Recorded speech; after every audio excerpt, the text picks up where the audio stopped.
知不能公開妒忌，學習大方接受。同行時要殿後，誰冷落舊朋友？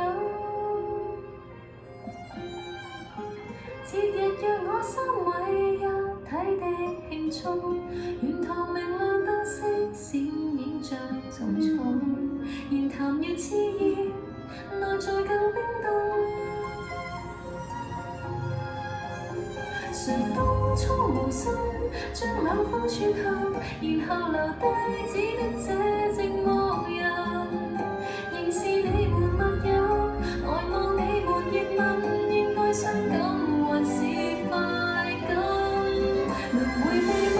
我怕了當那電燈膽，編著你們來來回委曲中受難。一個我被撇低，卻又很不慣。要走的一剎又折返，能承認嗎？我故意當那電燈膽，他日你們完場時入替也不難。是良人埋藏着最壞的心眼，妄想一天你們會散，會選我嗎？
我想一天你們會散，會說。